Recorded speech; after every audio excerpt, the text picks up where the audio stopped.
मौसम विज्ञानियों के मुताबिक मानसून को नकारात्मक रूप से प्रभावित करने वाले अल नीनो के प्रभावी होने की भविष्यवाणी की गई है। कुछ मौसम विशेषज्ञ तो इस बार सुपर अल नीनो से एक्टिव होने की बात भी कह रहे हैं। हालांकि भारत के विभिन्न हिस्सों में फिलहाल मानसून की जो स्थिति है वो कुछ और ही कहानी बयां कर रही है, जिसका असम में असर हम देख रहे हैं, गुजरात में असर देख रहे हैं। असम और गुजरात के हालातों के बारे में भी विस्तार से मैं आपको जानकारी दूंगा और आपको बताएंगे, बात करेंगे। साथ ही अगले 24 घंटों को लेकर क्या है मौसम विभाग की तरफ से चेतावनी, कैसा रहने वाला है मौसम, ये भी बताएंगे। बात होगी इस पर देश भर में अलग अलग राज्यों में आई भीषण बाढ़ की भी। नमस्कार, मैं हूं आशीष त्रिपाठी आपके साथ। और देश के कई राज्यों में हो रही मूसलाधार बारिश ने खूब तबाही मचाई है। असम में बाढ़ की वजह से लाखों लोग प्रभावित हुए हैं, जबकि पहाड़ी राज्यों में बारिश के बाद भूस्खलन गंभीर घटनाओं का कारण बन रहे हैं। ऐसे में मौसम विभाग ने एक और टेंशन वाला अलर्ट जारी किया है। आईएमडी ने अगले कुछ दिनों तक कई राज्यों में भारी बारिश होने का अलर्ट जारी किया और इस दौरान 40 से 80 किलोमीटर प्रति घंटे की रफ्तार से हवाएं चलने की संभावना है। साथ ही कई जगहों पर आकाशीय बिजली गिरने की भी संभावना जताई गई है। मौसम विभाग के अनुसार छत्तीसगढ़ के मध्य भागों और उससे सटे ओडिशा के उत्तरी अंदरूनी क्षेत्रों में बने गहरे आवदाब के कारण मौसम का मिजाज बिगड़ा हुआ है। कम समय में ज्यादा बारिश होने की यहां पर बात हो रही है। इसके प्रभाव से कई राज्यों में भारी बारिश हो सकती है। आईएमडी के अनुसार भारी बारिश के कारण जलभराव, निचले इलाकों में बाढ़, भूस्खलन, सड़क और रेल यातायात प्रभावित हो सकता है। मौसम विभाग ने बताया कि अगले 3 से 4 दिनों के दौरान उत्तर पश्चिम और मध्य भारत में मानसून सामान्य से अधिक सक्रिय रहेगा। हिमाचल प्रदेश, उत्तराखंड, पंजाब, हरियाणा, दिल्ली, उत्तर प्रदेश, राजस्थान, मध्य प्रदेश, छत्तीसगढ़, विदर्भ, गुजरात, बिहार, झारखंड, ओडिशा, पूर्वोत्तर के कई राज्यों में अलग अलग दिनों में भारी से अत्यधिक भारी बारिश हो सकती है। इस दौरान तेज हवाएं चल सकती हैं। मौसम विभाग ने दिल्ली समेत पूरे एनसीआर क्षेत्र के लिए 29 और 30 जुलाई को भारी बारिश और तूफान का येलो अलर्ट जारी किया है। 30 जुलाई के लिए मौसम विभाग ने और भी सख्त चेतावनी दी है। इस दिन अधिकतम तापमान 32 डिग्री, न्यूनतम 25 डिग्री रहने का अनुमान है। सबसे महत्वपूर्ण बात यह कि 30 जुलाई को यानी आज आंधी तूफान के साथ बिजली चमकने की भी चेतावनी जारी की गई है। और अगले 24 घंटों की बात करें यानी 31 जुलाई की बात करें तो 34 डिग्री सेल्सियस अधिकतम और 26 डिग्री सेल्सियस न्यूनतम तापमान रहने वाला है। टेम्परेचर बहुत ज़्यादा नहीं रहेगा। ह्यूमिडिटी, आर्द्रता परेशान करेगी, उमस परेशान करेगी। बूंदाबांदी के साथ इसमें कुछ कमी ज़रूर आएगी और आसमान में सामान्य रूप से बादल छाए रह सकते हैं। 1 अगस्त को भी अधिकतम तापमान 34 और न्यूनतम 26 डिग्री सेल्सियस रहने की संभावना है। ये टेम्परेचर इसलिए भी जान लेना अधिक होता है क्योंकि यहाँ से ह्यूमिडिटी के बारे में भी थोड़ा अंदाज़ा हो जाता है। जबकि बारिश की बात करें तो बारिश एक गंभीर समस्या अब बनती जा रही है। असम में जिस तरह के हालात हैं वहाँ के बारे में भी विस्तार पूर्वक आपको बताएंगे कि क्योंकि पानी बाढ़ का उतर रहा है, ऐसे में तेज़ बारिश और होगी तो फिर वो बाढ़ की, हालांकि पानी उतरने से कोई आसानी नहीं हुई है। जो परेशानी अब तक पानी के नीचे छिपी हुई थी वो अब सामने आने लगी हैं, जिसे देख करके थोड़ी हैरानगी, थोड़ी परेशानी ज़रूर हो रही है। हालांकि उसके बारे में और विस्तार से मैं आपको बताऊंगा आगे। लेकिन बात करें मौसम की तो राजधानी दिल्ली से इसकी शुरुआत करते हैं। और राजधानी दिल्ली में बारिश की आशंका है। हालांकि शाम होते होते बारिश होने की आशंका है। जबकि उत्तर प्रदेश के मुजफ्फरनगर, शामली, सहारनपुर, बिजनौर, बागपत, गाजियाबाद, गौतम बुद्ध नगर, हापुड़, बुलंदशहर, अलीगढ़ और मथुरा, आगरा, मुरादाबाद, रामपुर, अमरोहा, संभल, बरेली, बदायूं जैसे इलाकों में बारिश तेज़ होगी, मध्यम होगी या अति भारी बारिश होगी।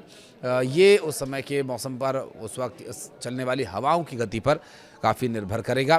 तो वहीं पूर्वी उत्तर प्रदेश की बात करें तो लखनऊ, सीतापुर, बाराबंकी, अयोध्या, गोंडा, बहराइच, श्रावस्ती, बलरामपुर, बस्ती, गोरखपुर, देवरिया, कुशीनगर, वाराणसी, प्रयागराज, मिर्ज़ापुर, सोनभद्र में हल्की से मध्यम बारिश हो सकती है। मौसम विभाग के अनुसार 31 जुलाई से 4 अगस्त तक बिहार के अधिकांश हिस्सों में अच्छी खासी बारिश होने की संभावना है।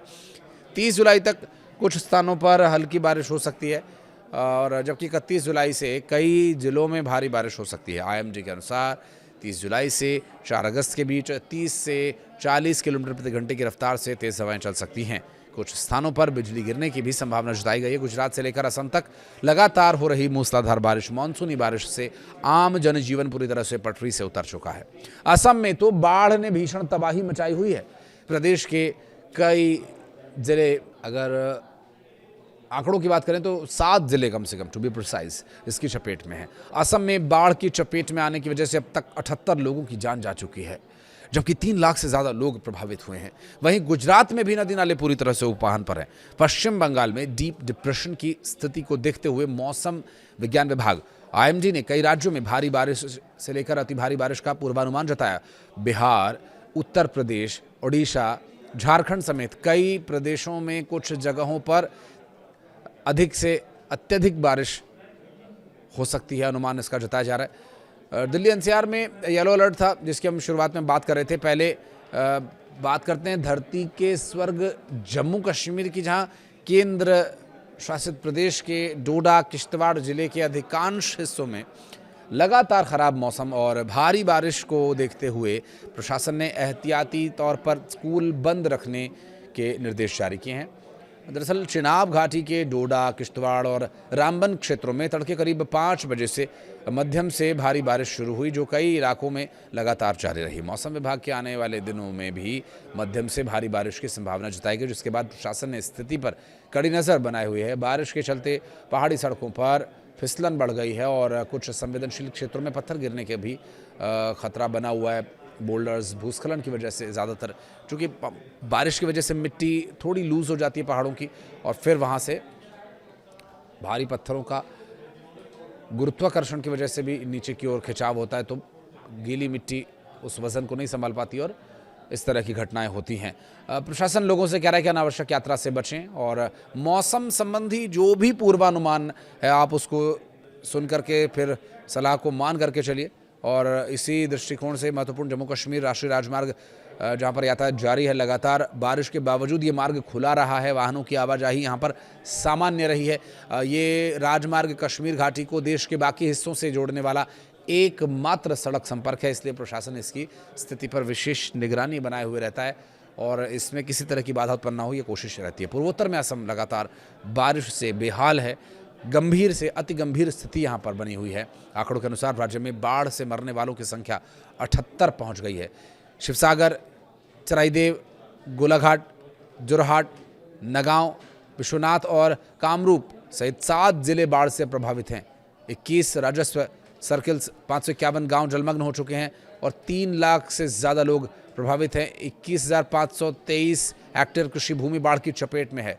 मौजूदा बाढ़ के दौरान 3 लोगों की और मौत हुई है, जिसमें 2 शिवसागर और 1 गोलाघाट जिले का निवासी बताया जा रहा है। कामरूप मेट्रो जिला शहरी बाढ़ से प्रभावित है, जहां कई जिलों में, कई इलाकों में जलभराव की स्थिति बनी हुई। इस बीच राज्य सरकार ने राहत कार्य तेज कर दिया है और मंत्री अतुल बोरा ने कहा कि मुख्यमंत्री हिमंत बिस्वा शर्मा के नेतृत्व में प्रभावित परिवारों को 15,000 रुपये की सहायता सहित राहत सामग्री उपलब्ध कराई जा रही है और ये अभियान लगातार आगे भी जारी रहने वाला है। बात करें पहाड़ी राज्यों की तो उत्तराखंड में चमोली में बारिश से पूरे जिले में जनजीवन अस्त व्यस्त हो चुका है। अधिकांश इलाकों में रुक रुक कर मूसलाधार बारिश होने की वजह से नदी नाले पूरी तरह से उफान पर हैं। पहाड़ों से लगातार भूस्खलन की खबरें सामने आ रही हैं, जिसकी वजह से आवाजाही काफ़ी समस्या का कारण बनी हुई है। बारिश की वजह से बद्रीनाथ राष्ट्रीय राजमार्ग भी प्रभावित है और भारी मलबा सड़क पर आ जाने की वजह से ये बाधित हो गया है। आपको बता दें कि यहाँ भानेर पानी के पास पीपल कोटी क्षेत्र में नेशनल हाईवे पूरी तरह से बाधित हो गया है और इस कारण बद्रीनाथ धाम जाने वाले तीर्थयात्रियों और स्थानीय लोगों को भारी परेशानी का सामना करना पड़ रहा है। आपको बता दें कि टीम्स लगी हुई हैं मार्ग खोलने में, लेकिन लगातार हो रहे भूस्खलन से इस काम में दिक्कत आ रही है। केवल बद्रीनाथ हाईवे ही नहीं, जिले के ग्रामीण इलाकों को जोड़ने वाली 13 से अधिक सड़कें भी बारिश की वजह से बंद पड़ी हैं। देवाल, थराली, नंदानगर क्षेत्र की कई सड़कें मलबे में दबी हैं और इससे दूर दराज के गांवों का संपर्क मुख्यालय से टूटा हुआ है। उधर केदारनाथ हाईवे पर भी लैंडस्लाइड की वजह से मलबा जमा हो गया है। बिहार में मानसून की रफ्तार फिलहाल सुस्त है, हालांकि मौसम विभाग ने प्रदेश के कई जिलों में मानसून के फिर से एक्टिव होने की संभावना जताई है। पटना मौसम पूर्वानुमान केंद्र के अनुसार उत्तर बिहार, सीमांचल और दक्षिण बिहार के कई जिलों में आज बारिश की संभावना बनी हुई है। साथ ही अररिया, किशनगंज, पूर्णिया, कटिहार, पूर्वी चंपारण, पश्चिमी चंपारण, सीतामढ़ी, शिवहर, मधुबनी, सुपौल समेत कई जिलों में बादल सक्रिय दिखाई देंगे। इसके अलावा पटना, गया, जहानाबाद, भोजपुर, बक्सर, रोहतास, औरंगाबाद सहित दक्षिण बिहार के कई इलाकों में भी कहीं कहीं बारिश और गरज चमक के साथ छींटे पड़ने की संभावना है। आपको बता दें कि बिहार के कई जिलों में पिछले दिनों भी हल्की से मध्यम बारिश दर्ज की गई थी और अब फिर से उसका असर देखने को मिलेगा। कुछ कहना चाहें तो कमेंट सेक्शन में बताइएगा। वीडियो को यहाँ तक देखने के लिए बहुत धन्यवाद।